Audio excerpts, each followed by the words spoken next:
Alaikum warahmatullahi wabarakatuh. Nagana kula musakira nkubuza kwa muchawo gali gati yanchi subya tuli bulungi nnyo kubango kyassa webaze Mungu kubango kyali mulamu banji abagenze nga bolekedde jali nga tebena musango baziza naye Mungu achakulese okubanti notereza nokubanti yogero okubanti okola ku mirimu gyo emirungi nokubanti ogattako tati nkatage manya program the sharp talk no Tamale media tusedda mu nyimba mwali mtabani wo mugenzi yowana myuni mama munene matovu mama nkola musake na nkusabira ngurubango okyali mulamu Mungu ngero okubanti achakuwa obwangazi no bulungi mema zo mena gobera no Quest TV abali mtana manja abali mu Asia abali mu Europe abali mu Africa Uganda East Africa na mwenna maganda mageme na bena abantu bange abe mutungo kunya ruzira kitintale nakawa bogolobi kiswa mbuya mwene mazo kubanti mubera ko ngamongobera wamune makindye Kampala mwenna tariki nkata gemanya gange ngaze munenga banyonyola bulungi nze mutabani wa Muganda wa mwego mubagale nnyo era unja kuneya mukubanti nja kubawereza nakuba tukitandika kuba tunensonga ennyingi zikoza mawulire mu gwanga era nga waliwo okulaba nti omukulu Lieutenant General Muhoozi Kainerugaba yazzeeyo ku banti ayolekera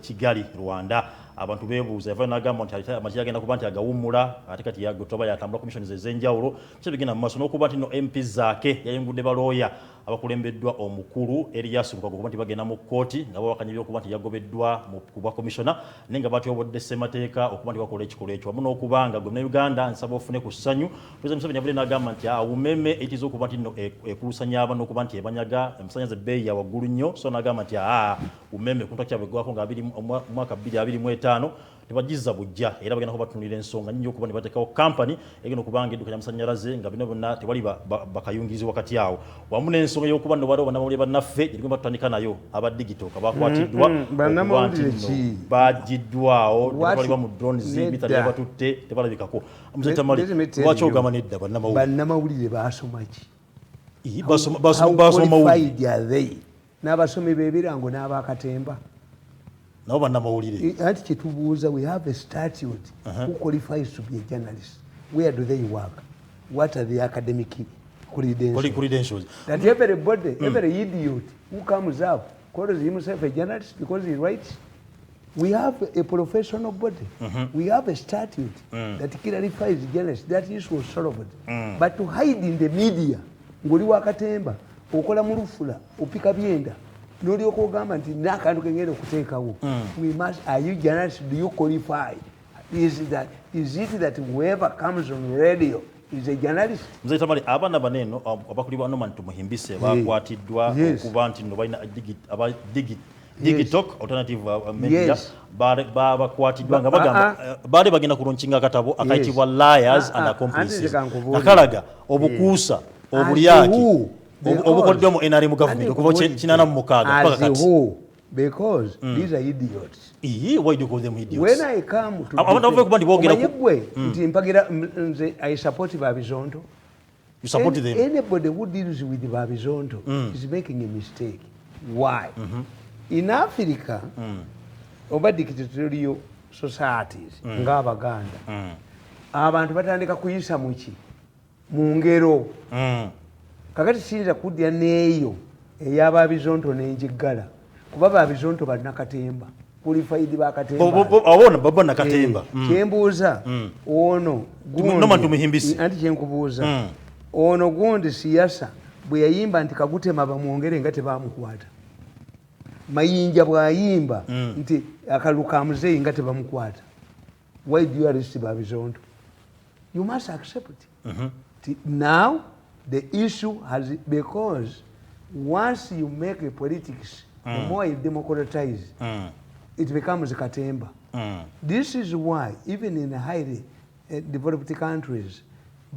baliga ni bazanyi ba film Schwarzenegger abadde gavana wa California why nti ensi yaterera enebule kati mu mpemvugemu waliwo gundi omuzanyi wa gonde muzanyi wa cricket e India ayagala kwesimbawo umusambi w'omupiira afuga Liberia what does it mean the people have first the vote of no confidence in educated people baba wadde emikisa ne mukolaki ne mugyonoona kati the people have a right ti omukazi alemeddwa okuzaala nawe n'olimu okumuzaalamu muyinza okukkiriza buli omu atambuleko kakati Babizonto mbawagira kana akangegenya nkakuba obutayimbwa mu mutwe why lwaki koka ona agegenya mu 7 ajja n'obuveera bwa walaji ako nalweso yakawa sente nkokotenuka bom tayimbwa kalina gye kabeera ku mmande bambuuliddeyo ngegenyola becupa mutwe bagwasi kubanga okugegenya means you do things seguye agegenya Museveni nga amujerega yes ne Museveni yeni nyindi aseka but if you were hired ne bakuwa sente ogende ku CBS nga be bakusasula nalweso nagulya bete into omutwe I have a right to bete into omutwe kuba portraying me means you are mayala okay okitegedde kakati two bana abagala okuloyinga ekitabo political activists why is it that is not a person in the Bobby Wine era Norman Tumimbise is a political activist aludde nnyo ng'ali mu activism era ng'ali wani ngali mu opposition oyo tumwebaze ya mukozi so atowulira ebyawuno line muzete mate tumwebaze ali mu government atakozesa ono come openly and say if somebody in the opposition oba we for this over nganda is a radical nganda yagamba nti omujasa afiire Somalia wa Uganda buli wafa asale enkoko omujasi wa Uganda buli wafa Somalia yenga asale enkoko ewuwe parliamentarian yaisa sen that's the nature of your parliament mu mawanga mala yali badako mu parliament how are you going to doesn't kubanga nganda okusoma kwe naye nti ye obuchayi bwamu nganda musajja muyivu nasoma naye mwasoma mwenna okusoma kwe naye obwongo bwe obuchayi bwoba yagala okutegeera nganda otegeera ebintu bibiri nganda abakyazanga abasiraamu bwe bagoba mu mbalala mu 79 babalimba nti Museveni yalagidde babatte it was investigated it was lulangalanga kakati abava eno bagenda kyazanga it could be that nganda's ancestry evaawa eve mbalala yava mbalala two nganda's father like his akezi father bali ba chairman be NRM kitawe wa nganda yali chairman we NRM ebijabo nganda nalaba nga abaana bange bwe balabe bwenjogeddwa nenga kulira ne bonjogo ne bakanyuka kasiso ne bakanyuka embwa yaabwe baba woze emisango muzeeyi abawa sente nze embwa talina kampa naye abatta abantu organize abawa sente kalugire n'amusasula naye nze twali kye bampa kati my family is bitter uyinza okusanga omwana owange nga mubinyu agenze mu opposition what you trying to implant now osobola okufuna banganda mu family yes banga balabiridde engeri gye oyisibwamu gye batutaddemu mama nga mbuuza naye wabakola ki abasajja abo abakujogedde tole kutuusa we bakutuusizza lwaki tobavaamu bakujoga batya nga omukulu alaba ne bankuba amagulu talina nekye yali ampadde afanga ne mulinnyayo n'obubaka bwa Museveni tebajja busomayo bakuba ne mbattirayo mwagala mufu mwagala mufu nti afa mulinnyayo n'emmotoka tuziwokya bakuba ne mbattirayo yonle Muganda who was attacked during Uganda. You a journalist. Is it how you treat you a journalist? But then ogenda kuba nti feeling sorry and pity for these people. Bavubuka bato. Sagala atwekwekamu. Sagala atwekwekamu. I write my books. And inagundi yange bagirwanyisa abo ba tumwebaze baani. Kakati what you don't know. Why don't you want to come out openly? Why do you want to use understanding methods? That's where I disagree with them. But where I disagree with the government, nti etandise n'okutya n'obuuka. Omuntu amaze okuga nti bizonto. Bizonto means what? Omuntu atalina buwonga tategeera bulungi yali awo mu buyabuya. Yes. Why did they make themselves bizonto? Colonies. A colony, kazanyikirizi. They are fearing defamation and libel. Kyekibabeza bwe kiti nti bo bazanye in fact singa nali kyali mu government nali bawadde they should look at the Swedish law. The Swedish law is Sweden bali kola emyaka 35 egiyise kabaka bamuzannyamu omuzannyo ne baguwera bamala okuzannya ne baguwera ne gugenda underground ne gutunda nnyo the kabaka decided siddamu tewabanga waawera ekintu. In the Swedish law is the oldest and fairest in Europe. How do they deal with the people? If you commit 5 or 10 offenses as an editor, you resign. Okay. Okay. Some newspapers are given money, they have a standard. Yes, this is how they manage the Swedish law. Era bali baga tugenda mu European Union tugenda n'etteeka lyaffe. American constitution was changed 10 times in 10 years to include human rights. Ne mu constitution ya Uganda tekkiriza kubeera lupapula lw'amawulire. Is against the law to ban a newspaper. But a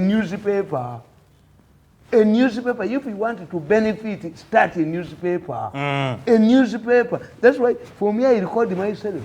I did the media law. So what you're trying to say, abana bano singa wadi baranze ko kwa mawulire. So sikulochinga butabo. We have a tabloid yeno. Omwana omuwala tumukuba okutambula n'abalenzi ne tumuwerekerako ng'agenda okufumbirwa akole kye twamugana okukola. Nenga tebona mwachi mukubira. Bwe nkusanga ku kikomera kyange n'abaana balungi bawala birako. Naye bojja muno oyingira mu makane we yanjula. Oli muko. Kakati, these people should not use the media. We should clarify who benefits from journalism protection. Even the media itself, Baba Limba, the protested. It was only a statement by a French scholar. A media to qualify to be a certain, it has benchmarks. Okay. You are fair, you are a marketplace of ideas, you're accurate, you are objective, you are accurate. And most important, you fight for the downtrodden. You give a voice to the voiceless. To the voiceless. But look, in this monitor, they are not talking about Muhozi. It isn't. It's not there. It exposes them that this is a biased newspaper. Kubanga, olupapula lwa New Vision, olupapula lwa monitor, lulinanye lufula. Kati bana abali bafuka ebyenda bayingira ne bafuka editors bava mu city abacha kubanga ne bwoba wakyawa nnyo omuntu waakiri kateeke munda because these are historical issues. At a given time people will go and research. Do you know that under the law when you publish a book you must deposit it in ebachita batya ukiteekayo. If you are writing a newspaper you must deposit the newspaper. Registered at the post office as a newspaper in the past. Kakati bano, one day, somebody alibuuza 10 years nga bana abafukanga ebyenda mu lufula bavuddemu. These were good offers squeezers in lufula. Because the distance from lufula bafukanga byenda. Bafuka ba journalists. Waliwo angayo lwogiteekako. Do you know what I do? No. Me, I recognize the values of my enemies. Negative one akoze bulungi.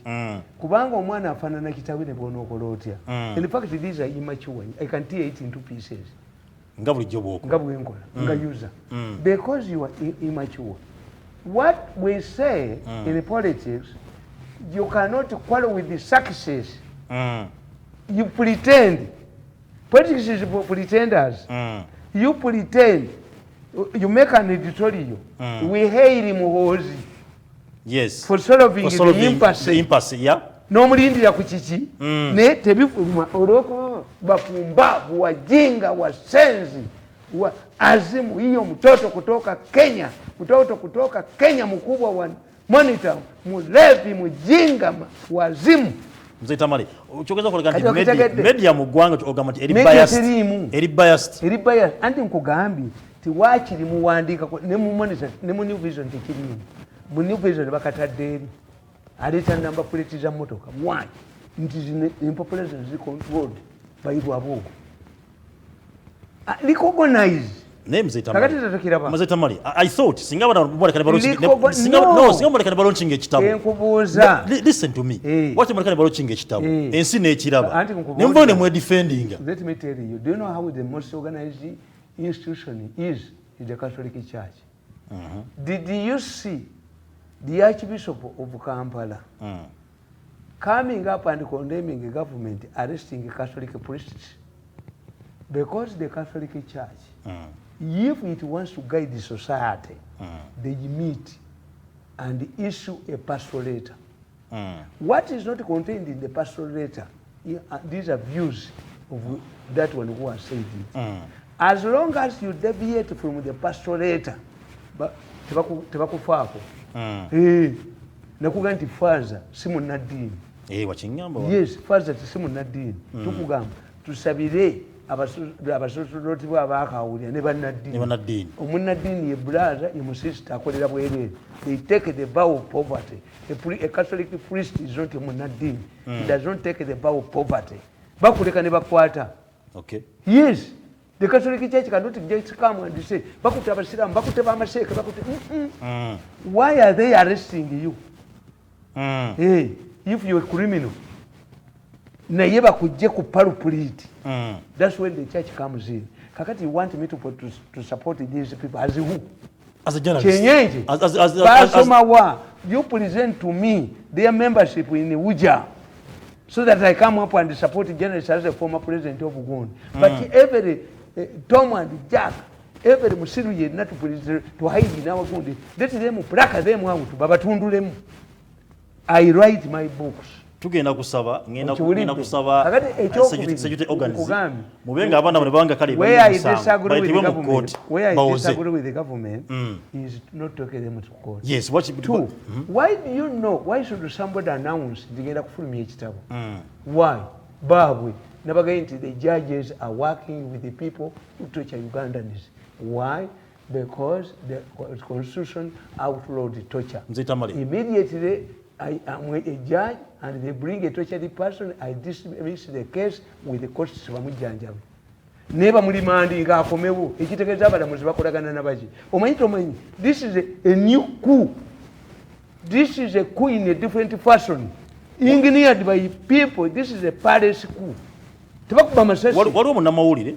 Muchala mamita Sumaya Carrasco yali nnyo mu kalunga ka yali kusaidia NUP yafuna kabenje nabanga yafudde kiryandongo wanene ku Gulu Highway naye polisi omwambo gwayo yagusigaza era ng'ekyagulina ab'NUP bagamba nti baveyo akabenje kano kayinza okuba kali bakapange akabenje kayinza okuba akabenje kano kali kapange bave banoonyereze ku nsonga era ebyo ababikola kati ng'abo abapolisi Museveni bw'atayiga ebbagoba talina counter intelligence. Why? Why do you retain the body of an activist? Abaganda bagamba Kayumba n'anaafa. If you quarrel with somebody or you swear gundi inja mutta and he dies, you are guilty of Uganda. Kakati, the conduct of these policemen, because Museveni's government is a pirawe rwana na mucheri. Urutalo ruli kunyama na mucheri. Nakaba wandikira emyaka aga. Olutalo luli ku lusaniya lumu lweru ennyama yerwana ne pirawo. Kakati the whole government is infiltrated. You only understand how many bodies have you retained? Yes, abafidde accident. Nga Kayihura bwe yakola. Kayihura bwe yalaba Nebanda nga agudde Nebanda anywedde enjagayi boyfriend wa musudde ensambya Kayihura yayita baddokita az'aba opposition. Mujje mukebere bali munsi nagandi Museveni yamuse they are shameless. Kakati kyembuuza nabuuza Kayihura, did this Nebanda come from a party eya NRM? Because why do I bother to bring? It would be the family to say we are not satisfied, we are bringing our own doctor. Why the panic? What are you trying to prove? Nti obutambi bwa Mirundi buli fake. Yes. Why do you bother about Why do you bother them? Anti buli fake you have known. Waliwo omusajja yasanga ng'omusajja ayogera nayogera essaawa nnamba kakati kyavanyumira namugamba nti, do you know that you are talking rubbish? Namugamba nti, yes I know. I'm talking rubbish, but you have been here for an hour, you were dustbin. Kale nga tuva ku nsonga eyo baganda babapatiddwa kuliko if you want me to protect you, tell me, are you a member of Uja? Yes, they are members. Omanyi lwaki Law Society teyamba mu Gundi? Ono omusajja era bamuzizaayo. Male Mabirizi is not a member of Law Society. Are you sure? Yes. Teyagendayo nga bamuwaga bamwefuulidde. That's what they do. Ti ono omusajja w'emulago mwekambabuulire. You will not defeat this man. Last night, I am happy to inform you that the meeting they held last night, those who are fighting this man, yesterday we had 2 meetings. The Bakiga met to fight their own. the Bakiga not Baganda. Kuruno tumwebaze wakutte wabi ne mulamu bagenda bakuba. Abakiga batudde yesterday and it is relevant. Batujoze nnyo tujogeddwa nnyo tebajja tujoganga Baganda. Era kintu bakibakugamba. Anomaly farm fruit cannot be roasted in a fire blaze. Bakyalina Abakiga bameka. Kakati bano batudde. You sat. I have the meeting, all the proceedings of the meeting, and I'm going to put it on the Mirundi, Tamale Mirundi official. You said there is relevant to ensure that this man is taken to corruption court. I'm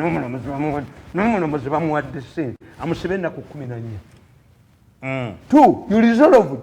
Not to allow this man to see Museveni because he has implicating evidence against him. I'm going to collect a tape. Even imeriza feziriwa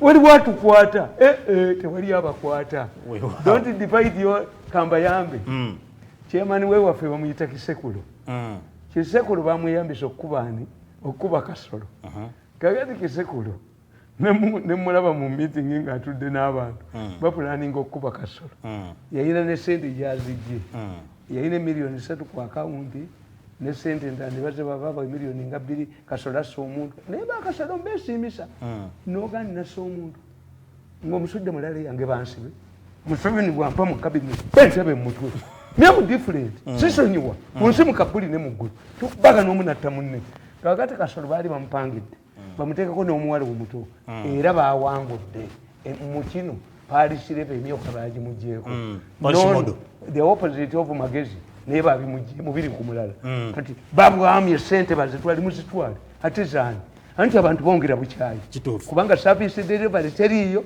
Museveni buli kyakola mukibba people are eating to grab you they are listening here abantu bebaagala ni kyabikamu bweki tugwe tukwatira bwenu abadduko okufuluma Kampala itulubye miracle some people to leave Kampala kati nkugamba ngatuva ku nsonga njatudde ku nsonga ya Zaki anti nkugamba mbigenda kusaba katono nnyo ngenda kusaba aba security abayina abantu bano noma ntumuhimbise Musoke Arnold Farida Bikobete Jeremiah Muchibi Atiyanje Nabukera Rogers Tulyahebwa Jeje wabyona nabala nsaba mukama muberenga munene bete makoti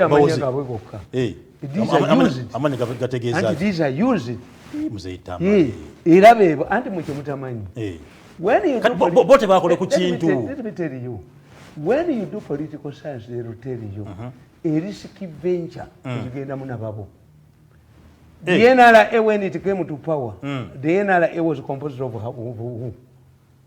The NRA was composed of Baganda and Banyankole except the cooperative ministers NRA ni twagendanga mu nsigo nga balekicalazi Banyankole why Museveni had invested in 69 the collectors had gone to Mozambique Tinyefunza and Mukwezi we are police officers from Munduli bagenda eriweero bonga balina bakola ki I know being tribalistic muzeyitama bolote nsonge that the revolution starts with the okikola nababo mu South Africa baje abatakulope Abanyankole bo bakugamba nti boba ogenda okuta ku lugendo olulisike genda na mwana wa Sengaawo Abaganda bakugamba nti boba ogenda okuyiga ng'ogenda na muganda wo is that why we see people yayingira mu office asembeza babye abo bemulaba abo bali reflecting abantu mwebaze bani abalwanagana kubanze nkubolo I analyze their group that's why I have defeated them Lwabogo ayagala bwa president and he has been nasty which is not bad presidential ambition which is not bad he's a Ugandan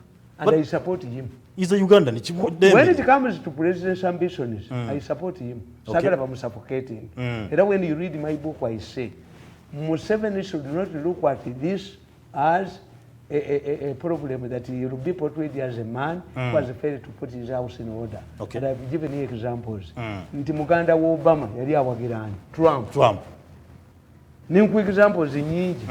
Omukazi owange yali wa DP banzekera kunoonyeza Museveni kozi wange watema amazina gamukubya akalulu bamukuba akalulu nabo wase notema amazina bamukubya mukazi atunda katogo sinzi na amazina mu ddiro lyange yes takuwulira musumba ne mukazi we this is not new true if you have to let this young man bamuwe mukisa enseje emujajinge yo public emujajinge yes kubanga nze mbaweereza message nti Lwabogo is the richest man in Uganda but has he acquired that wealth through financial prudence or privileged wealth influence?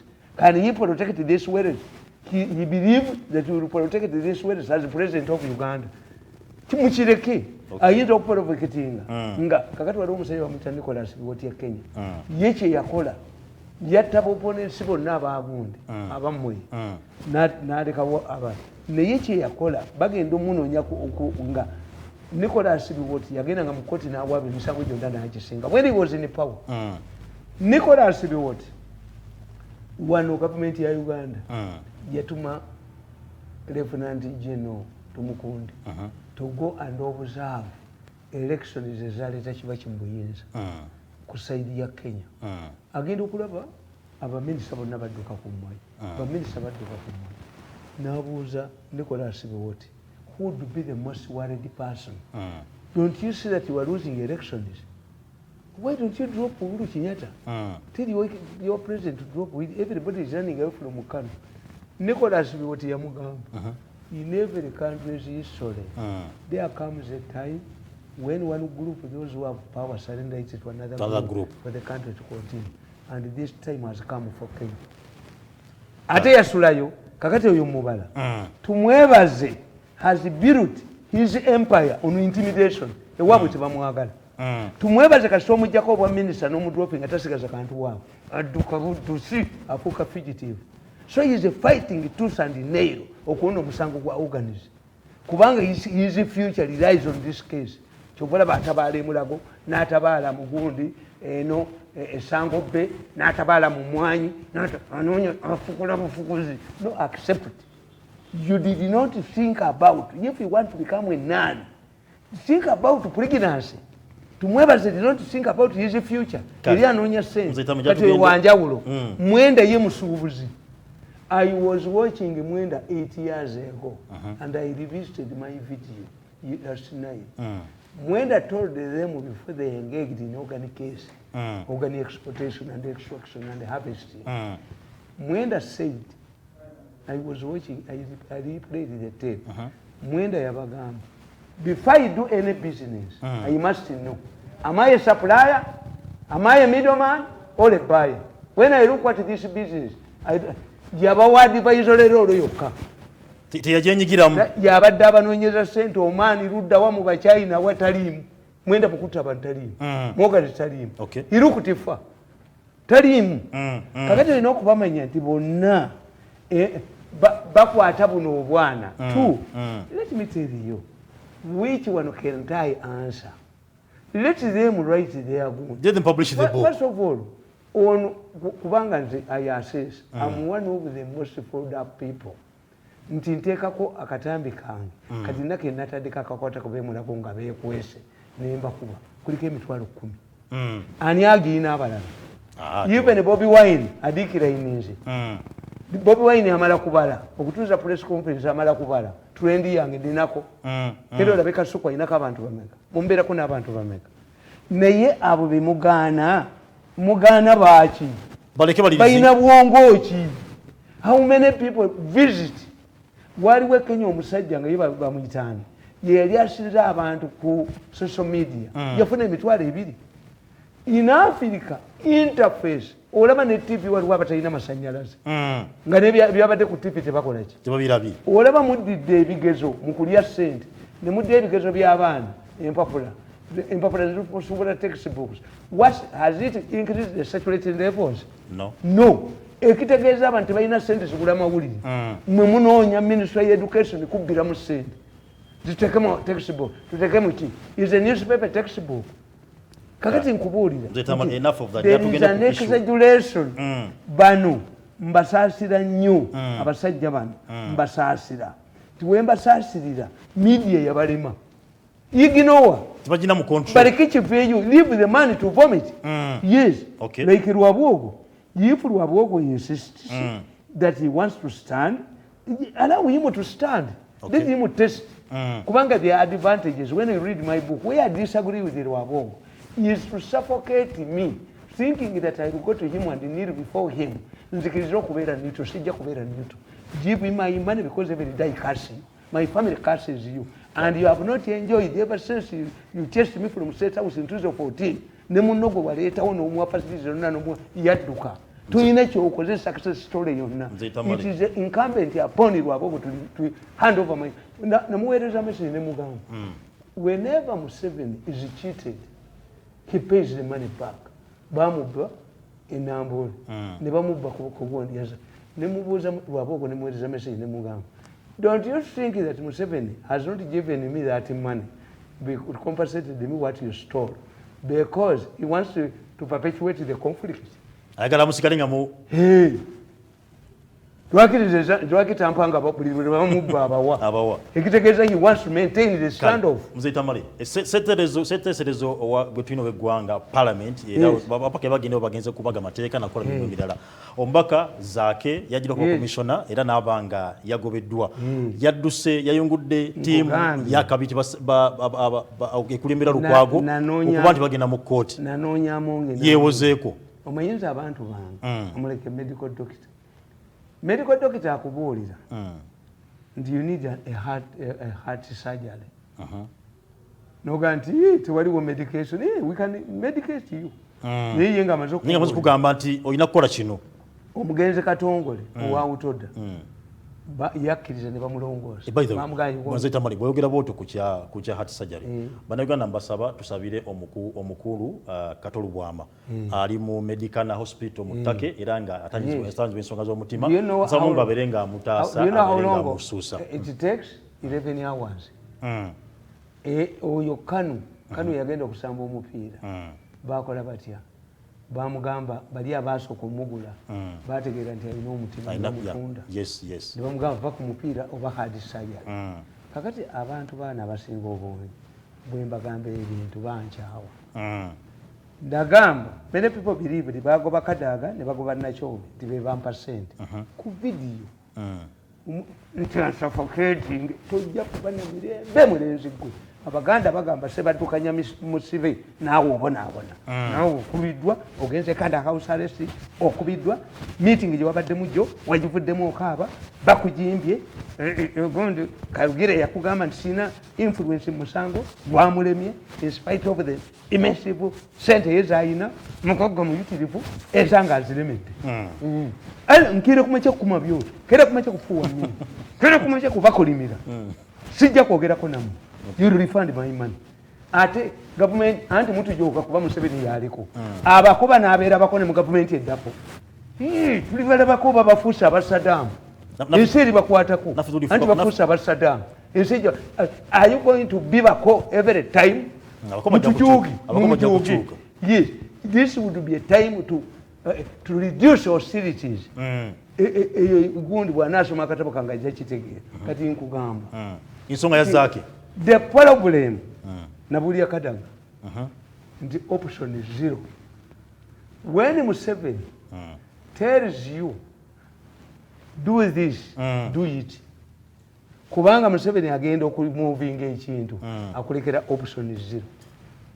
Toba no alternative. Oba inakola ekyayogedde. Yes, okujjako nze nagaana but diplomatically. Nali sisobola kugenda mu president's office banziti. Yali tamanyi Museveni takkiriza nti abantu be baba obutwa batta yalowooza nti ntalo butalo. In fact, I've written how Kinyankole culture is breeding genocide. Tekine ensonga ninkuteera nenkugula ninkunyako nenkugula ninkusishako nenkugula ebyo bajoze buli muntu yenna nti ono omusajja baagala musiba mukomera talina kyabakoze buli muntu owemulago buli muntu bajooga Kinyankole culture ninkuteera nenkugula tekine ensonga. Is going to breed genocide.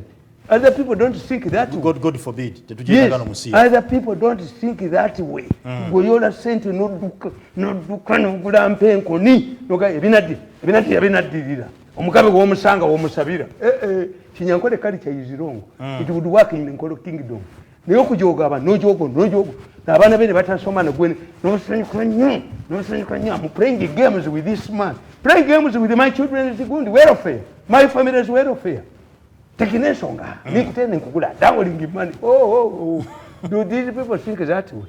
kakati kugamba Museveni bwakulumba hand over kubanze nagana it was right to police Museveni and dying nani survived poison 5 times okay bankoze bikolobero bingi if you read my book the inside the palace kakati nali sinza kukkiriza kufa nagana ogendayo Museveni akwata milioni 10 nalwiswa najana mumuchere buli sigamba kubana omuchere nemuguyo mukabuli bagala bafu okukole Kivumbi afudde mumugobye ate ekyo Kivumbi tofiridwa muliki mwabe contradictinga ba Kivumbi bali babiri gwe mwago bane gumukolera national gundi fyono kakati kugamba nti ekyakubya Kadaga kyali kimu Kadaga had support mu parliament she would win with the landslide okay but what made Kadaga fail was to ask Museveni that let me become independent. How could Museveni allow an independent speaker? Tekisoboka. This is where Kadaga failed.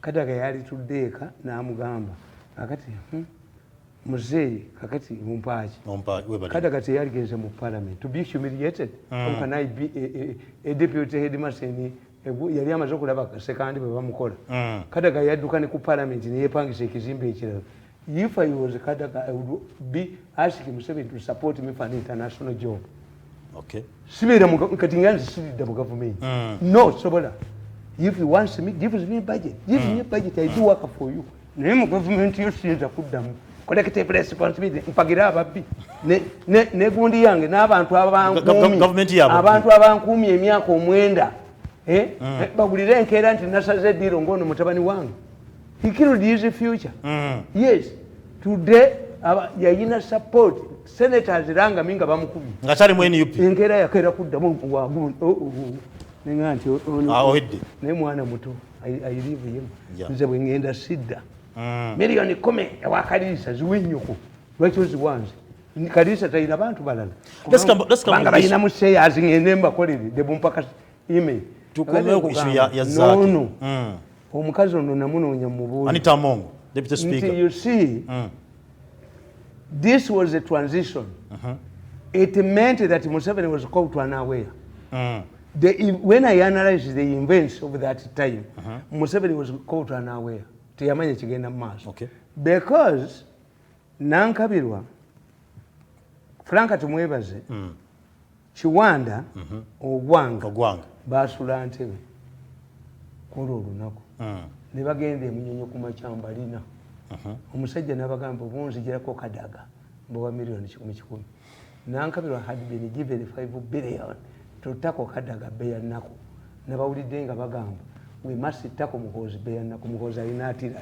nja babu buno obunyizibwe ebyenda obwapa mu lufula ne buyingira obwamawulire ne bukola mu mwete nja bambo maleko obuzava obunuko obwapa mwobuzava ne bwaba tunayingira mu otegeera nti wano obwapa obuli wano babugulanga binyeero kakati ne bajjako Kadaga esimu n'agijjako yagamba my father-in-law told me not that the money you give for somebody must have a purpose era Makiveri akugamba nti prince bwamala okuyitamu abantu abamuyamba bonna obajjawo bajja kubula kamiringa okay is only Museveni who was not is not Makiverian Makiveri tells you nti obate kuba mengo ojijjewo amini kuba mayanja abu mayanja ne kakungulu mutekako supreme council neutralizing kakungulu ya leta amini ne amini olwamala okutuuka mu buyinza neutralize kakungulu kakati Museveni yatakikoze Museveni is a clever man he sends you a political rope and you hang yourself tatawana na muntu kakati bw'otunuulira a situation at that time era Museveni runs najja ku parliament this man sponsored Olanya I prefer to work with the northerners the easterners are fools Baganda can only be used for business I prefer to work with the northerners this is how northerners we are getting it kakati Museveni agenda nga balonda obwa speaker what did he say yagambye these people came to me to support them I refused he was telling you Olanya if I had entertained these people to worry about the world, bwekiri he came to own Olanya, to liberate Olanya from this group that had brought to him. Uyo muvubuka tayebwa yava Makerere bayo cha university gundi kaba byataka atunze taka wano na onaku lumama alikuwati chief whip yeme Makerere ani abadde atikomyayo ono tango odoyi bwe yatikomya bayaleki chalazi ne bamuwa okuzimba eyo perimeter wall bamukosa okyamulabayo the moment they use you they dump you mabilizi have used him they dumped him. That's a mafia. Yenkola ya government yawo. After raping the woman, you hang her. Aleme kuwabira. Otegeera nti akumanyi. Ajja kuwabira. Batamutti. N'abasibesa bakubyeko emmotoka bakutta. Ojja kwogera. Nowa boda amutta abamumanyi. Okay. Kakati bano olumala okukozesa. Today. Their interest at that time was a Kadaga. They did not take attention of Among. Kakati today, this political landscape has changed. We must have a reshuffle to reflect the transition. What would be a transition in the modern times? You will see already people in the new cabinet who are preparing to go, okay. But not who are not going to consolidate themselves. Kakati Amongi alugwamu. Amongi basoka kumuleetera baana nti babbi bagenda kumubba. Babigirwa alina connection Neiso boss Muteso n'Amongi.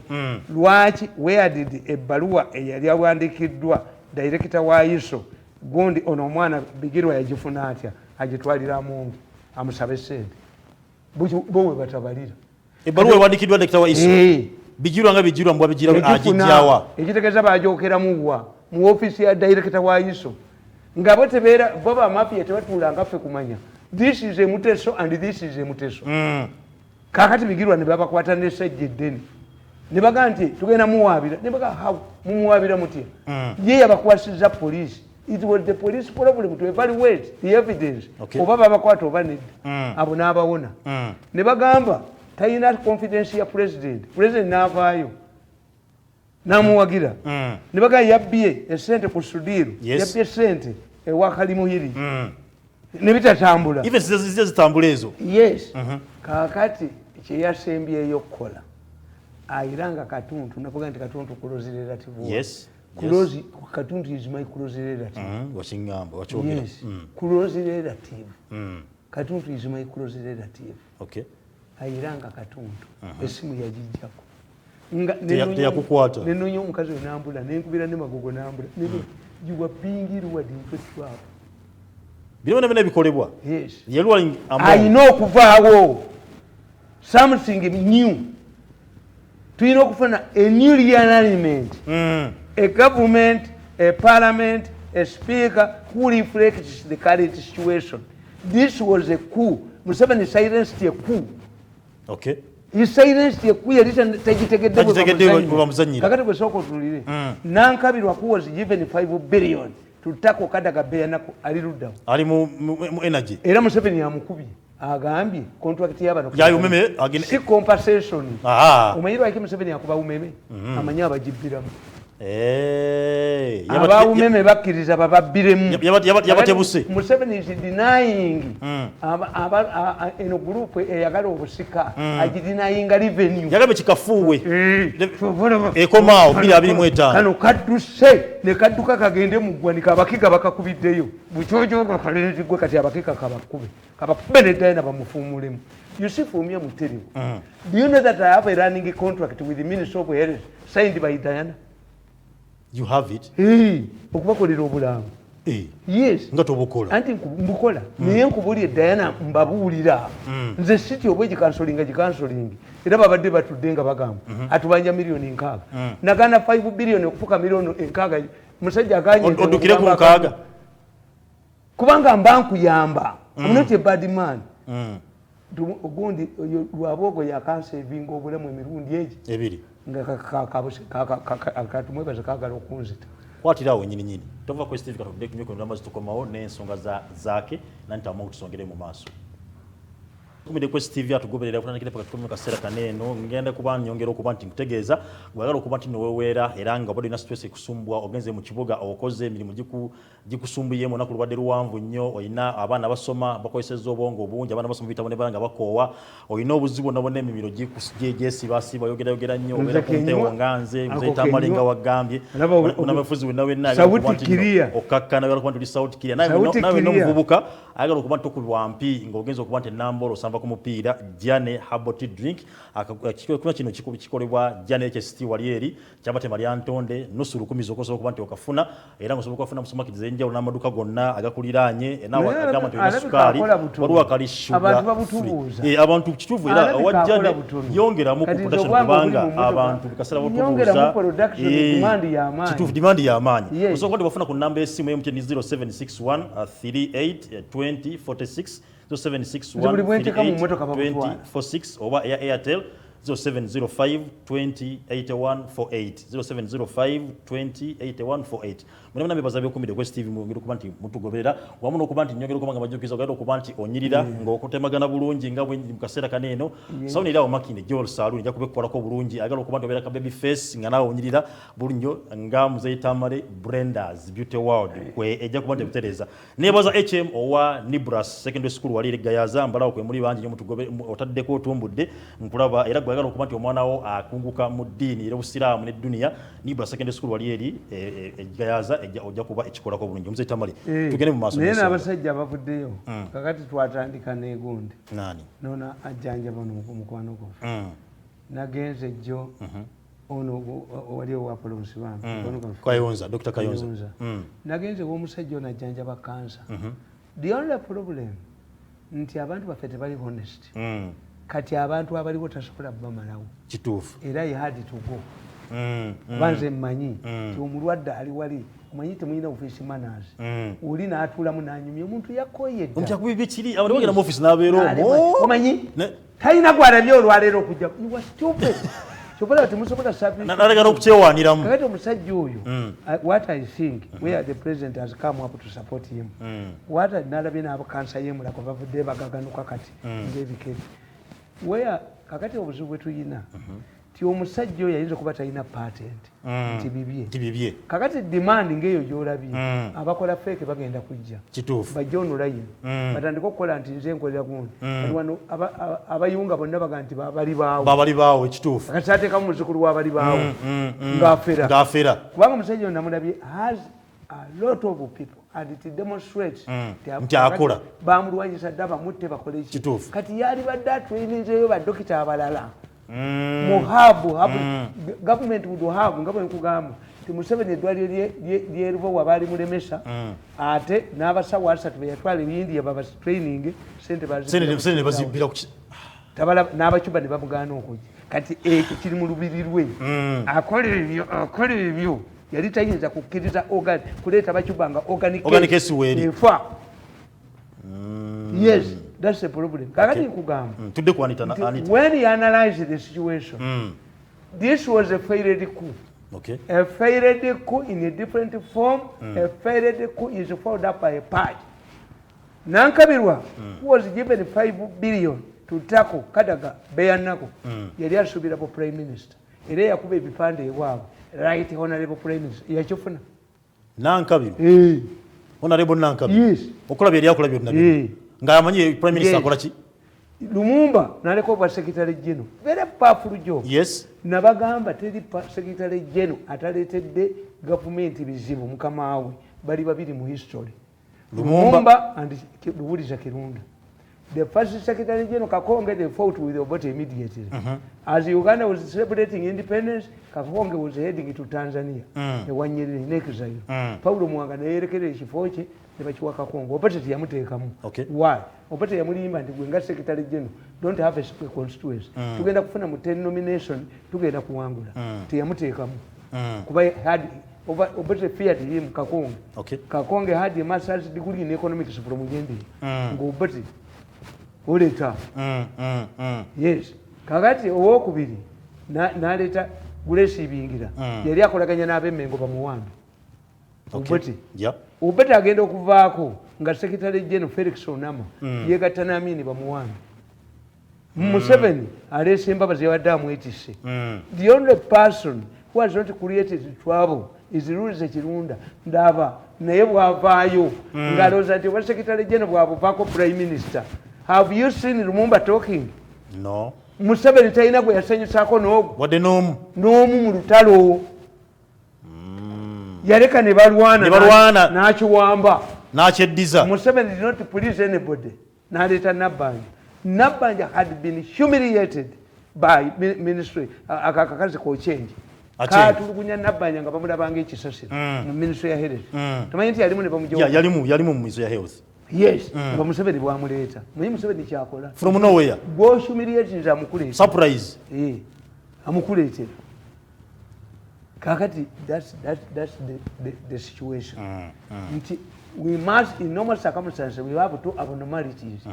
You cannot have a governor bank of Uganda who is a northerner, a speaker who is a northerner, IGP, Gundi who is a northerner, Chief Justice, the three pillars of the state, plus Bank of Uganda. That was anomaly spearheaded by this man. I prefer to work with the northerner. To your farm, not in the government. Not you can't joke, you know, you joke a pack of the talk of Kunzam, being a Galubin in the Kankanya. Sometimes you get a big baby, Neunia. How can he influence in the Omukuru state? Yes, the president was an improvement of Mbabas. Mbabas is Soka Kubera Loyo, or Yobamu Tuzako de Bamgamba. Make how to organize. Kataka Femu, Anibona, Jagara Ministry, I city, Ani. Natandiko Jagabana, Natandiko Trino, Natandiko Kunya, Lakuri Muntu. Jariachi Muteko Cesara.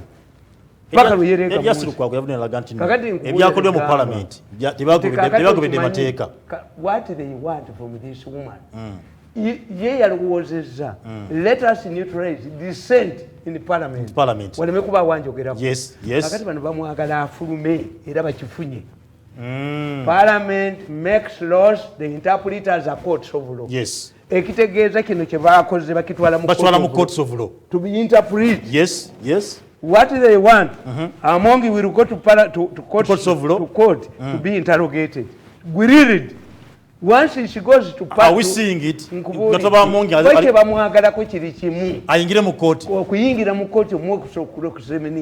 That's why I tell you, either you write a book or you call a newspaper.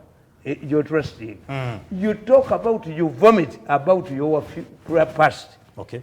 There was among a younger girl. Gobaganti are separating an Iba. There is among a banker. There is among an opposition politician. Of the FDC Congo. Yes. There is among a convert. There is among a speaker, a member of parliament. Yeah. Kakati, where are you judging me? When the folk back our parliament, you examined my past. Name Peter. When I became a deputy speaker, you examined my past. Name Peter.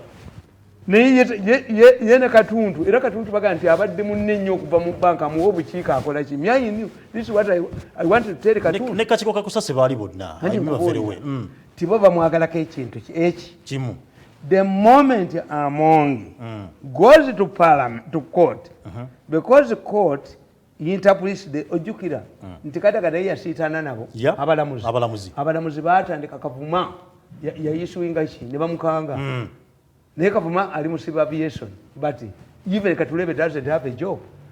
Ekitegeeza bombi Katulebe ne gundi bafaanagana ne kavuma bafaanagana kakati ekyo tokakikangira ate unlike Katulebe and kavuma boba n'abalamuzi beekolera ki changes ne bafuna ssente zaabwe abalamuzi baatandika okulwanyisa parliament ku buli kintu until Kadaga gave in n'abakkiriza mufuna access to national coffers emyaka 15 emyaka emekanga nga parliament bagiremesezza okuba nti ekola nga buli muntu yenna addukirawa mu kooti buli omu addukira mu kooti until Kadaga gave in n'abawa bye baagala. So tugenda kulaba ne Amongi nga asalindengange naye agwa mu kintu kyekimu. Amongi baagala by the time changes are made kubanga mweyo mu parliament omwo mulimu amateeka mangi agagenda okukyuka.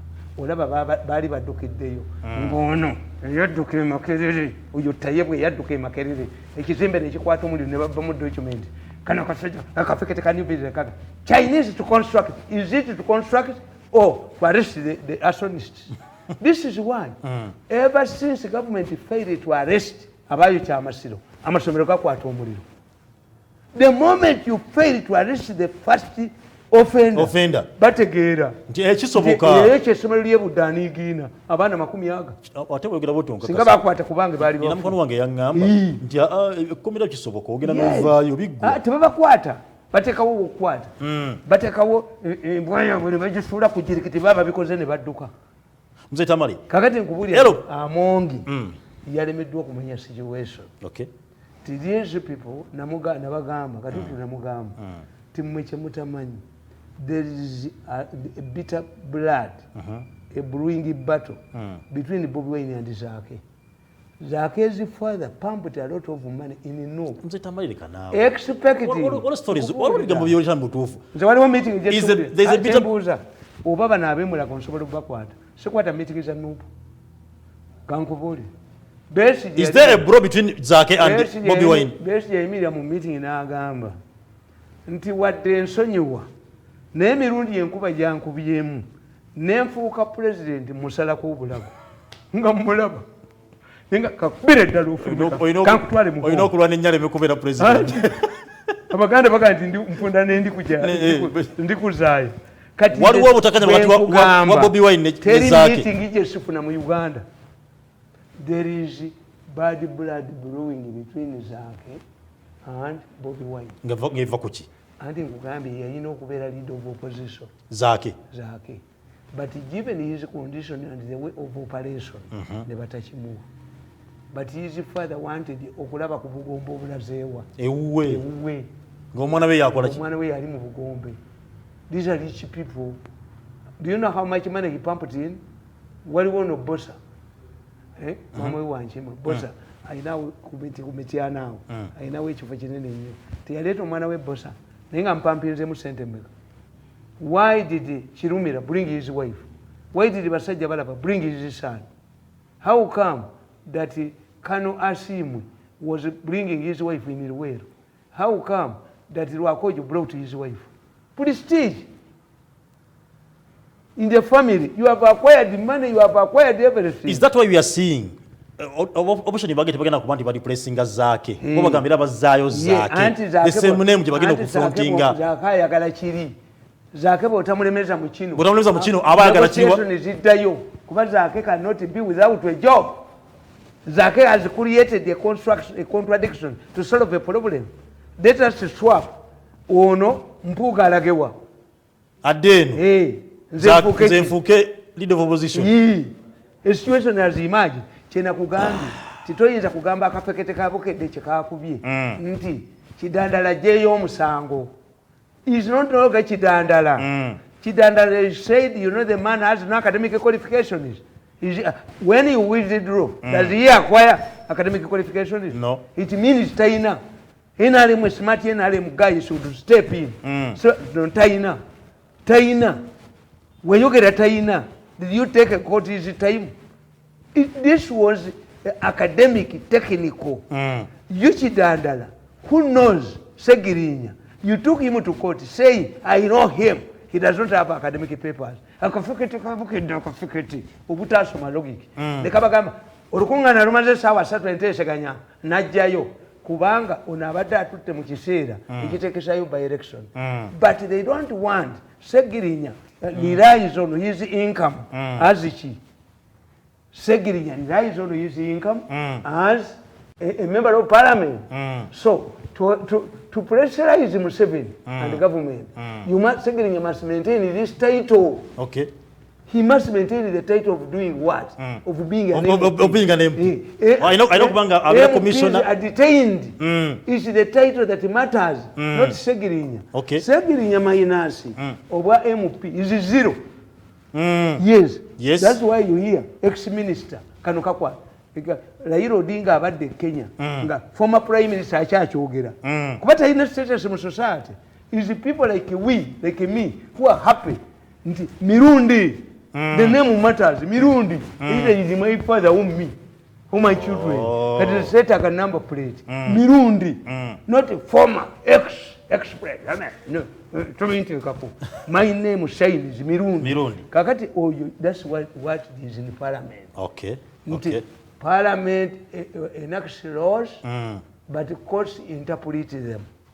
The moment they drag this deputy speaker to court, they are looking for her to cross-examine her. Kale ensonga new realignment. We shall have a speaker, a deputy speaker, ministers who reflect the current situation. Duli Museveni moved in with the fire brigade. Yes. Museveni moved in with the fire brigade. Nazikiza omuliro. Nadia nono tayebwa namugamba nti chief whip. Naye namuteekako ono musajja yali minister wa local government. Omutolo musajja omukulu. Ngamutegedde ndi ono muferi taba Sudani tabawa. Makerere takali mazeewo kabanyolo ludda. Lyali lyekitammwe. Bajjo bakwatirana ku kabanyolo ekyo katazijja batukota. Lino eryavumanga abantu lyampumako. Asula mu kikeera asula ne mugagwe. Wagenda okuzimba kayina gwe Tango Ndoyinga ninanya. Don't mention your name. Lairo da kanimvero. Ovuddeyo kubba bakubbisa bwerere Makerere. Kati okyamulya Tango Ndoyinga avuma abantu. Bamukozesa. Olumalo kukozesa ne bakanyuka kujirikiti embwa ne bone badduka ne bagenda bajoge walala ne badduka. Naye bagenda bagati ayina emmere etabula gwata. Buli gwe bajoga enkyene bakomyawo. Senda bulaba Sempija bamugamba yatenteza amawako akasajja keruka yakawere digine kati ali mu mizinga katubuuza ono Sempija ali mu mizinga ye yatenteza amawako balwamire mabamufumula mu sente z'enzige najje wange ng'akaaba jjajja bantwala jjajja bandi bubi ne mukubira embooke ewange teyadda mulinze lulala nga akomyewo reportanza sula sikufaako naye nkulinda abakutwala bajja kuzza akomewo kati ali mu mizinga namulaba Kongo naye nga yerwamira mamwali zo sente z'enzige teyali awo bagoba embwa balwamira mabagula bisimbe yali mu mizinga tasobola nakuwandika baserikale basatu kalungu endereya teyinza munnanga ebintu ebyo sibibeeramu politics eyo ekivaalu ninkutera ninkugula ninkujoga ninkugula Tamale. Politics is a partnership, mutual respect and future relationship. Politics. This was humiliation. Go waba. I must humiliate you to get this. Tamale. Government. Government yavudde ne government egenda kubateekawo company egenda kuba ekola ku masannyalaze. N'agamba nti umeme mwaka 2000 contract egenda kuba tedizibwa bujja. Era n'agamba nti bo bana bakola masannyalaze saazi n'eno. Batunia nnyo kyakuba nti bakola profits bakola magoba. Ali government egala kuba nti ekola kuwa service bantu. Ebbeeyi ya masannyalaze erinnye nnyo. Waliwo abadde ba middlemen. Abakola masannyalaze abaga generatinga, abagakola, abagatambuza, abagala baveewo. Umeme amasannyalaze gali mu ministry ya energy ne finance ngabatukanya amasannyalaze. Mwatandika na UEB. Era bweni yulide. Ngedya mu motoka yange. Ondetemu akatabo kange. Mbalage. Bakayita batya? Katabo ki? How Museveni, how mafia is undermining Museveni's policies. Okay, kabakali. Kapya kali ku women. You see, nawandika akatabo back to the same mujini. Nti leero mwagijjawo. UTC mwagijjawo. Mubba ne butoda. Temuyinake muyina. Kati waliwo omukyala n'abajoozi aleeta basi n'abajoozi yali mu ttaka yagoba abantu yaleeta. Mmwe buli kamu munaakali abatakuta. N'abajoozi ali buli wamu n'abajoozi. Kakati nkubuulira n'eggamba. Are you going back? Gye twava. Because some of the things you are doing is that you have a new government. I don't blame you. In politics, a leader must be pragmatic. What is Chingajayo? You had the women. What killed the women? What killed the women? Because after killing the women, you created a gun. UEB. Anti we bagenda okwewola sente ne babagamba nti muyina okubeera ne distribution. Yes. Muyina okubeera yo ne manufacturer. Muyina okubeera. You must have a law. Uganda Electricity Generation Company. Electricity transmission ne distribution. Okujjako nga mugeze mu parliament mukyusa etteeka. Nti man like Madivan akola amasannyalaze mbikajjo bye mumukkiriza awayalingewa. Provide for private people. Mu katundu kaalimu awo.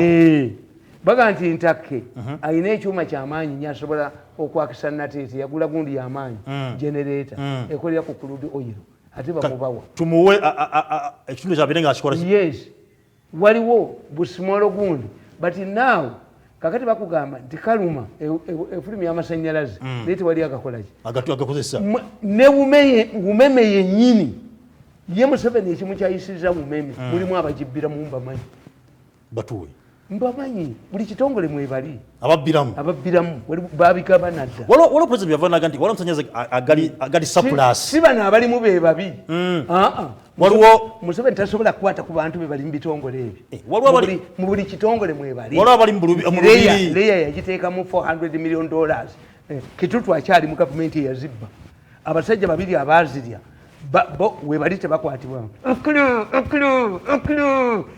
Museveni yabuuza these two idiots still pleasing Ugandan air webali abasajja nagenda nembakyalira nebanga mirundi tukubulira naffe tulinga gwe tusesema ffe twalya sente atukwate tumbulire abantu babazirya tebaliiwo wali kyene tuli agenda they are moving babaga nti if you take us to court you must have a judge ng'ate agenda tuwa bail tatufunana kubba tisife twazitwala kitutu nagoba engineer Lutwama namugobe yali alwanye kitutu wende kubakatambi ako kala mojo oli mudduka mu ligenda wewe tangula anti naye mugeso kitutu taina na muti gwa masanyalaze wabo nalyo kabake ne kali kakatigomye mbale baba tibagala kunzita akulu nagenda akwata abantu abagenda bakwatayo pick up ne yefuula singa akulo yali awedde bagenda okukwata afaananansi mukaki bawakitutu bamuvumye temuvumwako mwabavuma Museveni naye Katonda yatuyamba singa akula ye yali agirimu ne yeefuula n'afiiramu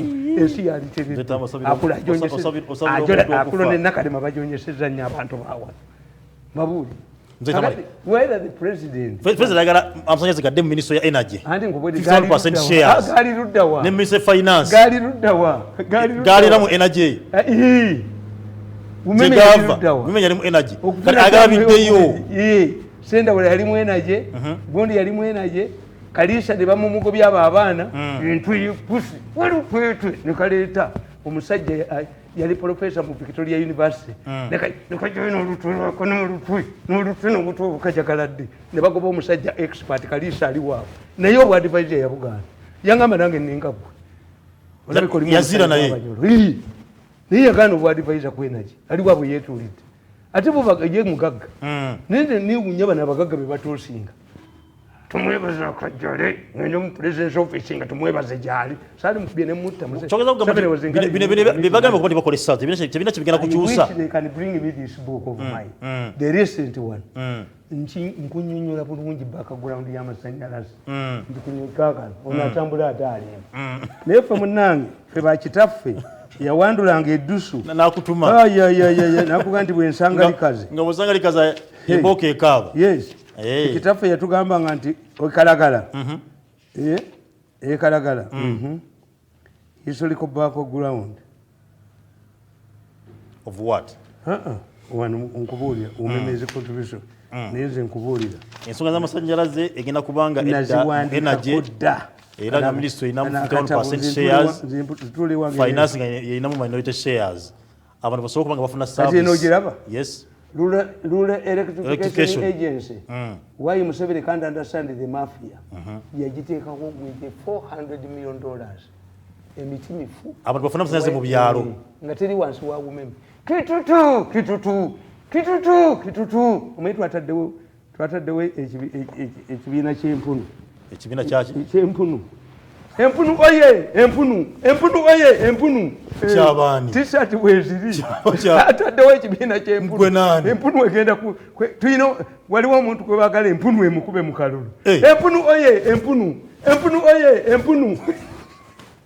t-shirt weziri ziriko embiti ndowoozamu abasiraamu temujja kibeeramu kyava mpunu ekyo temumpita waliwo abantu gwe baagala abakitandise mu history mugendemu ng'empunu emukubye akalulu empunu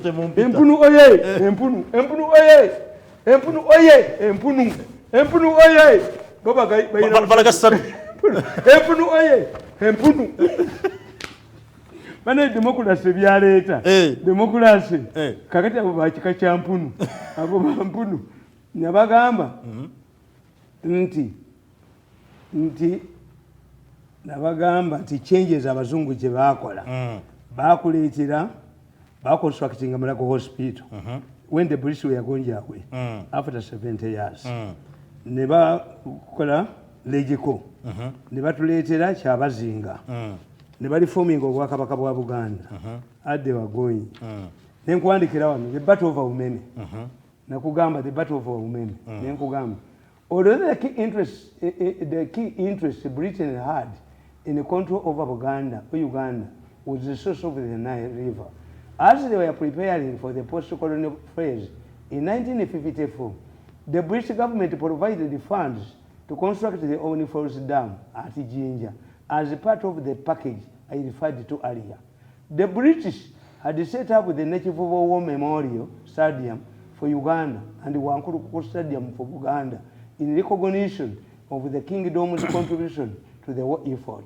The dam at Jinja was needed to provide the electricity to modern facilities like Mulago Hospital, well known that they will exit through the front door, but return through the back door. They were aware that their influence through trade and other bilateral arrangements would help them maintain footprint in Uganda's state of affairs. They knew that the colonies needed the power to facilitate a safe stay for the tourists and investors who would come long after they are gone. The Jinja Dam construction was not strongly opposed by Mengo leaders, since they too had been given shares in the project, and it was being constructed on the other side, in Busoga, the side of Uganda. The leaders in Mengo were also connected to power free of charge. This explains why there was no demand for power. In many villages in Uganda, power lines followed the influence of particular individuals. The importance of electricity was later realized at independence. On 8th October 1962, when the Duke of Kent paid the courtesy visit to Mengo, this was deliberately misinterpreted to mean granting of independence to Uganda, a naked lie which has persisted up to today, and due to high demand for the power due to various festivities across the country, electricity went off. On the 8th of October, on the eve of independence, electricity went off. There was too much demand for electricity because of the festivities at independence. Okay. Abaganda babagamba weyaza amasanyalaze bwe ziyita wonna obugimu buvaawo ate zitta batule z'abasajja. Leero yali egenda kuyita Masaka connecting eKabaale. Abaganda ne bagamba buli weyita eyonoona ettaka. Ne bakwata amajambiya. Ne bagana okuyita. Ono Katikkiro Nsibirwa yagenda Bungereza ne bamubuuza Buganda yeetaaga kinti mazzi n'amasanyalaze ne bagoba embwa. Tojjayo benzi labakagwagwa kano. You see, you must persist. That's why for us, when I tell my friend about something, Masanyalaze, Bamut, the Omni Falls Dam had a lifespan of 50 years, which meant that it would be absolute, defunctional in 2004. Yeri inakugwako mu 204. Yayina lifespan ya miaka 5 from 54. However, due to political upheavals, where people preferred darkness to light, there seemed to be no need to construct new dams. The situation changed after Museveni took power, and the country woke up from his slumber. That is when he moved to ensure constant supply of power to run the economy. Museveni embarked on the construction of new power dams, and the fruits of his efforts need no explanation. He, however, did face hurdles along the way. Uganda Electricity Board, the company that managed the power supply and the distribution right from independence, could not be spared by the mafia. The mafia did not spare the new dams either. As Museveni was struggling to construct an extension of Hira Dam, opportunists and scavengers popped up. They are ahead. This has been the same story. Uchiraba, kakati, Umeme, mwalimu omusajja bamuyita Dujanga. Dujanga yatuma omwana n'abankinga sente mu banka. Ebina, olukaaga, olunaana.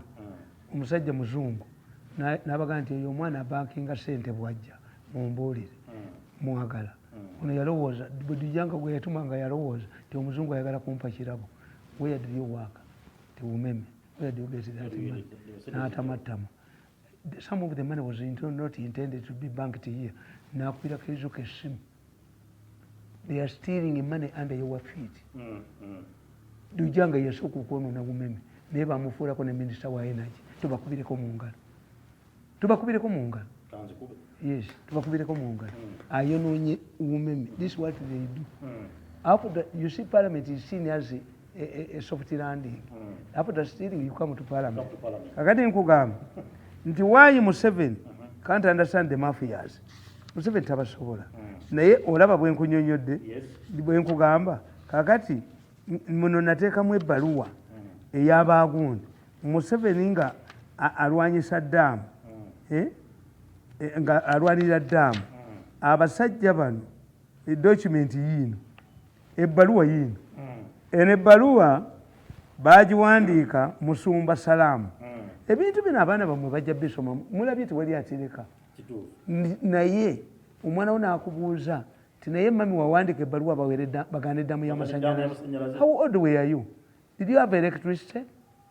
Ebintu bino will haunt you bakijjeyo kakati nkugamba the document below can help to illustrate my argument nti balwanyisa Museveni ku masanyalaze tewaliwo masanyalaze netukola agreement ne World Bank eyaliita bumeme initially yali aba South Africa oba front yes kakati si yeremeddwa ne rulo electricity scheme si yalemwa competent managers oyo omukazi muli agonja yaje investigating nazuula obubbi obugirimu ndi bukusomera naye nga bwe babba $1,000,000 abalagira kusasula $1,000,000 ya Uganda 10 ngulwoga nti abapanishinze omusajja bamuyita tuneyo nabagamba nti mu Uganda temuli mu tribalism the man who was running rural electricity scheme bamuyitanga tuheyo mukiga apalukulungiri bamukuba nga bapurifiringa omugisu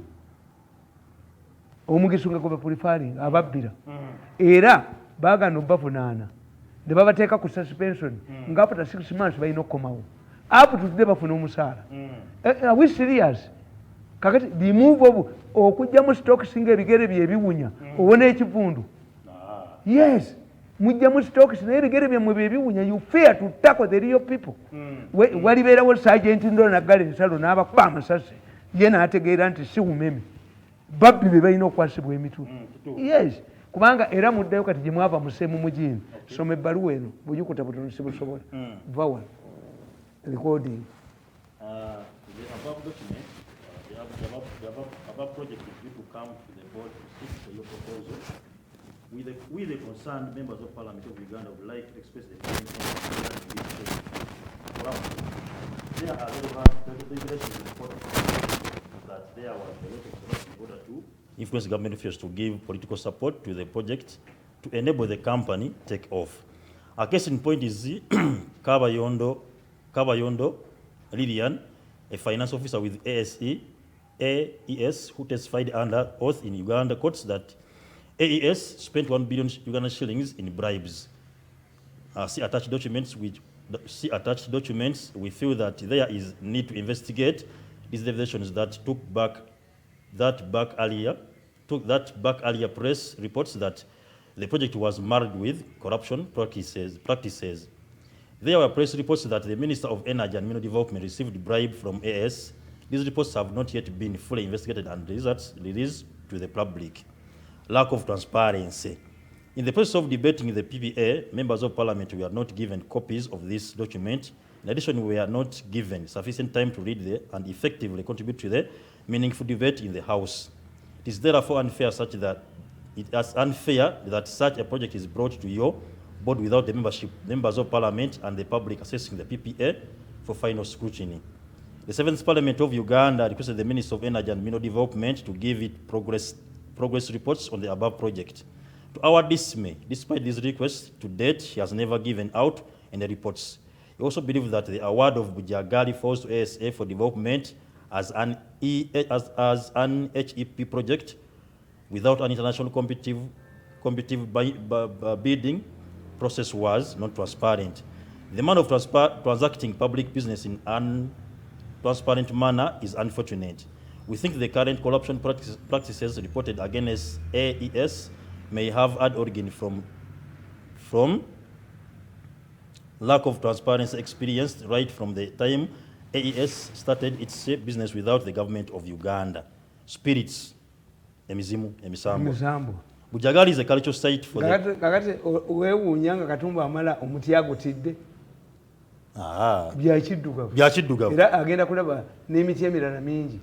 Naye gamba yingini omusalafu. Agamba yingini omusalafu mubuulire omuti. Omukkiriza. Bagumpe. Omusiraamu omukkiriza n'omubulira ebyemiti. Ayya, Allah si yakukola. Kitonde kya Mungu. Bismillah nga kuvaawo. Nanga abikiririzaamu. Nanga abikiririzaamu manyi nti wano bakulimbi. Nange manyi nze ntunulira omusota bwenti. Ewange tebakuba misota nga sinnajja. Ngutunuulira. Nengubuulira. Nti bwe muba mujjiddemu ebyo kanga bazzukulu mugende.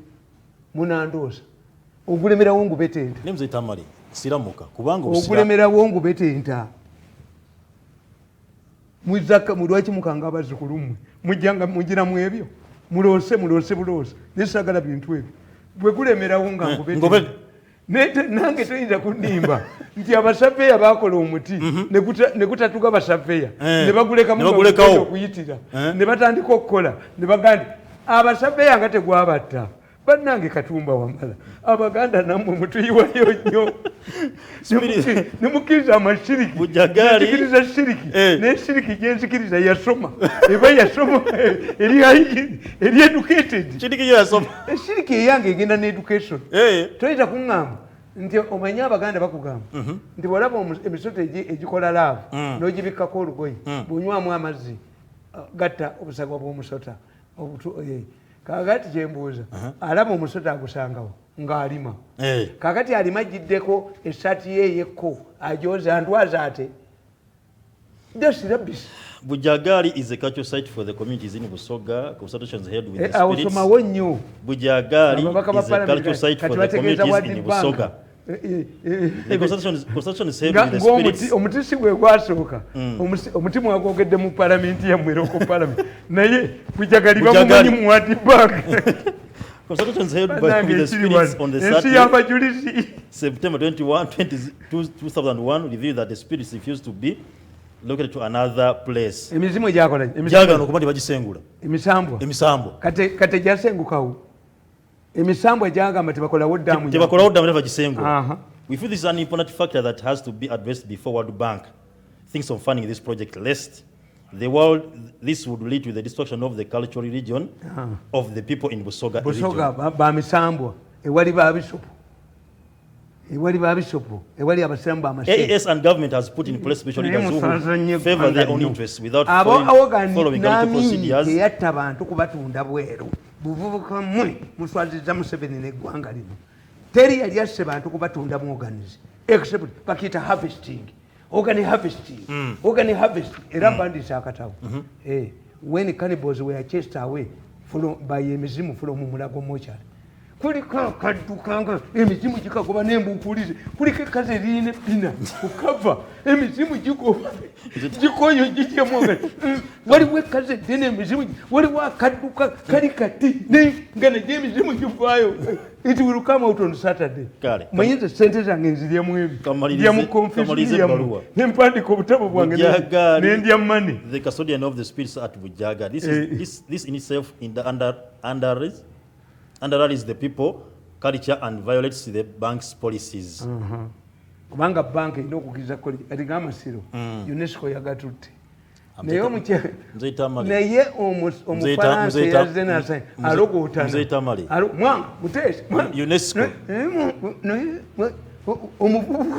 omanyi waliwo omusajja afaanana mwanga yajjako ku masenge mayika yabuukira booda mayika okutuka yabuukira booda amasira buli gwakubibwa omusajja afaanana mwanga mayiga yayiamasiro gagatutte conflict of interest. Bonjour meso kakati bonjour meso ani ali muno gwempulira n'eddoboozi ly'essimanyi bonjour meso ayanukula mizimu ne mayiga kyataleete wano Mike ali modern Katikkiro, most popular Katikkiro according to Professor Kabusenga and Professor Kulubi.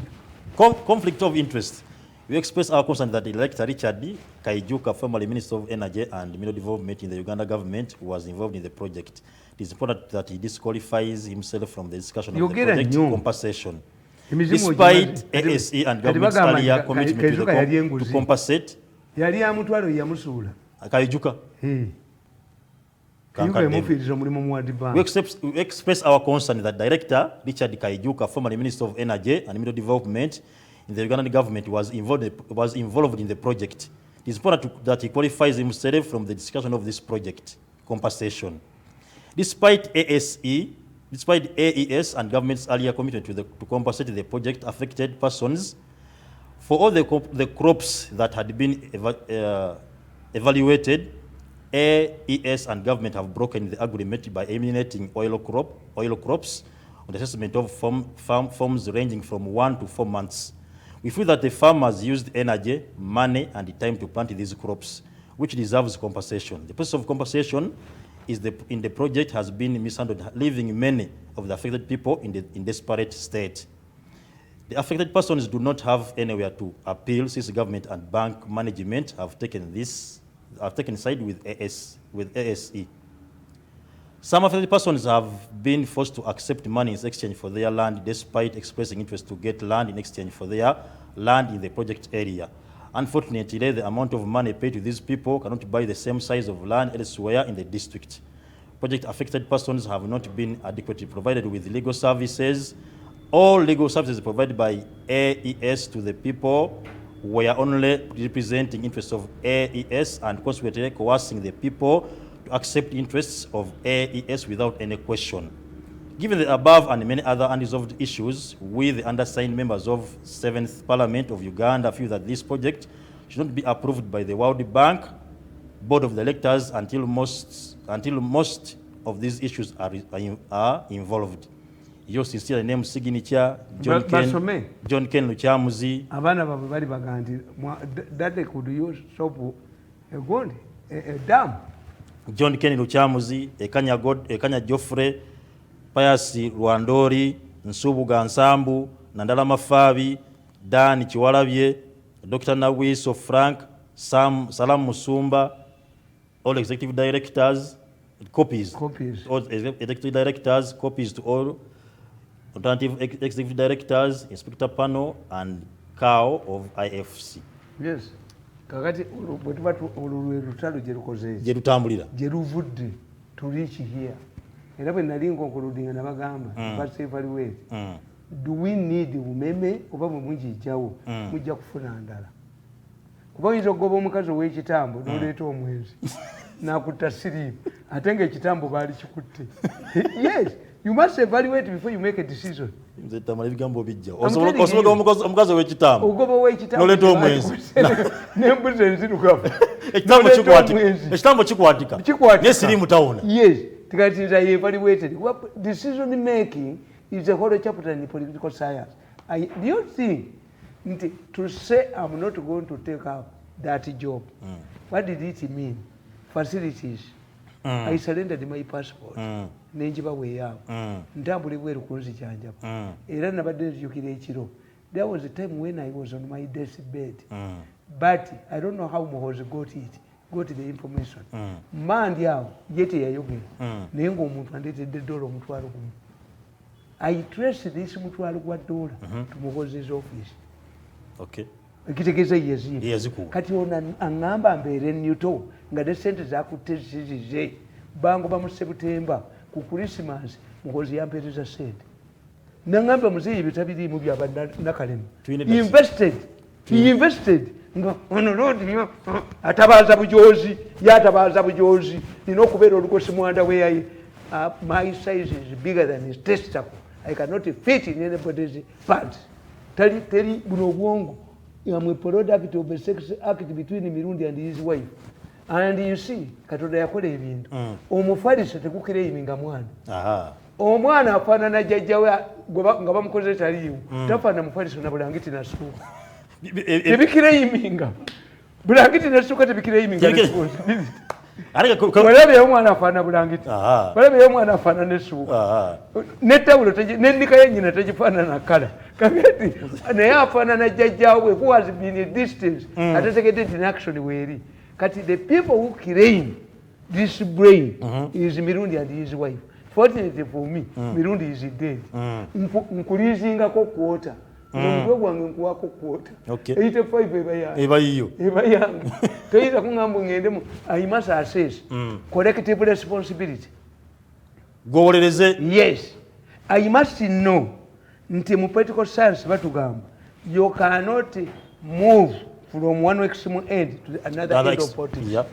It must be gradual. Except if it is divine. Tiwumalu yavaayo n'ayingira obusiraamu nabbi yasaba Pawulo n'ajja. But whoever has tried to move from one extreme end to another agwa. If today wabwogo borot n'aborotinga his business empire will kuramba. Ababadde batyo mukwatako muwaabira badde kino abakivuddemu. Kyobala nti oli omulangira w'Ebungereza ye yasobola okugenda n'agenda mu America bino n'abivaako n'abita. Talina kyakimuleetinze using the royal family. Yes. In Africa, once power goes through the door, wealth goes through the window. Nze tamba nga tusiibwe nga tugenda kuwala tugenda mukwano go standby generator yazzeeyo Rwanda ekigali. Standby generator. Yes. Yavuddeyo last week n'akyagala nnyo eggwanga. Ani yaleeta ekintu ekyo? Standby generator is me. Era ggwe kibeera nga mukwano gwo. Tukyalinawo amasannyalaze. Nebegagira mubega tulinawo standby. Yazzeeyo ekigali. Eggwanga teribeera bwe. Bitegeeza ki? Yavudde n'agamba nti ayagala kuba nti awummula amagye. Akubye monitor n'abamuwalana bonna. Mutamiivu. If this man kambabuulire abantu ba Uganda ekibakola obi nabo ba researchers si ba researchers basoma bitabo by'abalala nebujja nebwete neketekako nentonyako bukuli neketekako research alina okumanya. When you look at Museveni, look at Nyerere, ebyumu bya Nyerere, look at Charles Shidigo Bufaransa, look at Churchill, look at Martinique. Museveni perfected ebyabo. The Charles Shidigo, second word wo German person yagaana. Yena agenda n'atandika okulwana. Bajjena abalanga bakkiriza 1980. Churchill cross from party to the other. Museveni, DP, UPC, UPM, for NASA, ANI, NRM, WA. Okay. Why is mission oriented? Kakati bw'otunuulira Muhoozi afaanana mu kitaawe afaanana Uhuru Kenyatta. The people dismissed Uhuru Kenyatta. Nga tebamulabawo. And he made a surprise by making him Minister of Local Government to market himself. Local government ya Kenya yamaanyi nnyo. Ministries of Kenya zikyali z'amaanyi. Kuba bano baazibba mu parastation ne bazibba ne bubba. Olaba mutuuse n'okubba organiza abantu. Ne mubba ne mulumba eggwanika ly'emulago. Mugobawo mukiga. Abakiga bafungiriza nange mbawagira. Ne meeting gye mwabaddemu eggulo mukiga ngenda gimuweereza. Ngenda kubimuweereza bye mwayogera. N'emmere zonna. Tulina okuba akalenzi kano neeyo kafulumeyo. Buli kanagenda wonna kano kange nno. Kano kaneereeka mu njaka kuba buli wamu wonna nkajjewo. Paka lukanatembe nnyo. Kakati Uhuru was ignored. Buli omu ng'agamba until he became Minister of Local Government. Novice. He became a Deputy Prime Minister and Minister of Finance. Not his economy. This is when people realized that the man was intelligent. Bakiza potential ne obusobozi abulina. Kakati bano babadde bamunoona mutamiivu muki alwana ne kalabiya zawalaji.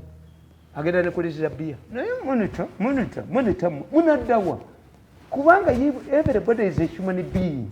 N'amala nkwasa wa Minister wa Finance bwa information monitor closingirawo. Kubanga ubuno popula bwawa. We must go back to the values of journalism. Qualified people, not mercenaries. In fact, if you are poor, ask the government to give you money. Kubanga COVID yabamalawo. Paid up mercenarism. Kati oba mutamiivu. First assessment ya President Kagame teyali muzizaayo. Ekyokubiri Muhoozi alinga kitaawe. Atya. When the President met the Russian embassy, olowooza baayogera ki baanyumya bunyumya. Museveni initiates gundi kati tokola bayogera ne Putin yayogera ne Biden. Naye tabyogera. Era first victim ya Museveni abamawulire bange muveewo. Yes. Ebintu byetakola for gallery. Who knew that he was going back? Ani yategedde ndi muhoza addayo. Nobody knew. Kakati no lupapula lwa red paper lulinga mutamivu. Mutamivu yebakidde mu bbala bwazokukabwati. Nolizokukabwati. Yali daily paper, Sunday paper, kati sometimes paper. Ekibatta kimalisi. Abantu babakyawulwa malisi. Daily paper, Sunday paper, kati sometimes. Kati sometimes. Olupapula lwa red paper lulinga mutamivu yebakidde mu bbala. Ayinza n'okukubira. Yekanga weekanze. Ayinza okukubira diwu ne yeetulako bw'ati n'akangabala n'addamu neeba. Kakati lupapula lwa red paper. You were cast. I'm happy to celebrate such issues. The papers are closing it down because of malice. Kituufu. Yes, mwadda ku malice mufuka hired mercenaries. Kati nobody trusts you. Era ke bwe bwakubye bwa red paper. How this man of Mulagosiri tajagenda muyina obujozi tuyina technology bayina obujozi byabasajja bayina mane bali 10 byabona nembabuza technology yokka kati eyo olibomu boti kati nabadde nkugamba nti eri kyamani wewaffe ekyotera namugamba nti gwe kisekulu ng'ogabye embuzi tompadde ku byenda ng'ogabye enkoko tompadde ku byenda nayita banne nabagamba akasajja kafa kaliisize oba kayina bidandi oba kayina biteega buli kyenkola wano kakiraba ebidandi byebiki ebidandi n'ebiteega byanjawulo ebidandi gusaze ebidandi ebidandi byo tebikola ki yobola erinnya bidandi tingusaze ebidandi n'ebiteega ebiteega by'abalundi ebidandi byo bisalirawo mayembe ga kifaalu bibayita ebidandi tiagusaze ebidandi tebayita bajulizi kiggwerawo ogusala bidandi bano kyebayita okusala omusange ebidandi kisekulu ne mulinda ne bamuweereza sente zaati ziva mu Northern Uganda oli n'azireeta ne bamugamba nti Museveni yaleeta abakyayina ebyuma yabiwa akasajjaawo kabwenyabwenyeza abantu wano ti mugule essimu endala nesimu kayingirira mu masimu omanyi nti abantu batya okunkubira amasimu no I don't catch everybody si masimu satellite nga mukubira essimu ayise banne twafunye sente omukulu etuweereza ku sente nti balwanyisa kasolo naye kakati sente zo ze batuwadde tugulemu amasimu amapya batugambye simu kadi tuzoke nembakubira essimu mu miri nembagambye ku simu lyammwe okwo tekuliko emiliyoni bweziti nti kisekulu toyina sente bweziti ku simu nti nemuga togula amasimu mapya abaketta oli nabo abo bootudde nabo bebaketta kakati mbakole ntya muganda nemugamba sooka obafulumye ebweru obafungule mu nnyuma bajjemu empale yabafungula ennyuma nga temuli kirimu nakimu sigenda kubanga nsukka mberekereza mbadde live anderes bo bano bakkiriza mwenda yagamba nti ki mwenda ye yagamba biteega kuba yandaba mu mmotoka ye bwati n'agikuba ekiko n'enjivaamu miliyoni 5 nga kalibye tekalinako nalayi tekalina nayesuwalensi n'engisooberera ne tugituulamu ffembi bwene you man where did you enter my veil where you started nekatagala nze nenjivaamu nenkadda mu maaso kaba kankiika bwega nekatikuba ekiko bakatwala mu ddwaliro kansangayo nga ntudde nyimiridde bwenti ku kisenge the man is there mutuyita abantu bwe mulaba twambadde amasuuti gano mugatufaanagana nammwe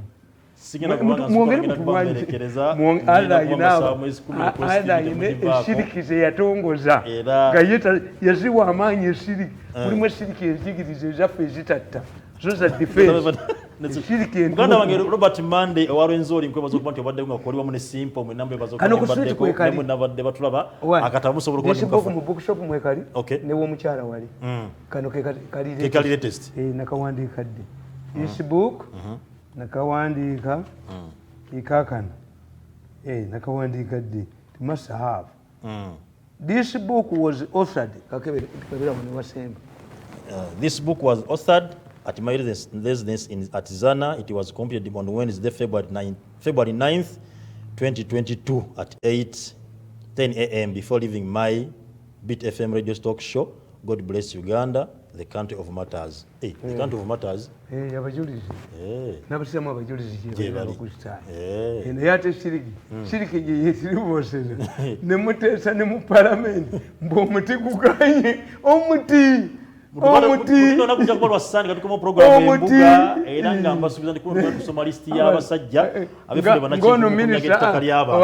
nga minisita yagamba abasajja beesunga abafagani abakazi nayogera ku BBC bashaperinga ne budira abasajja abalaba emmotoka z'empaka omuwala bwawasibwako.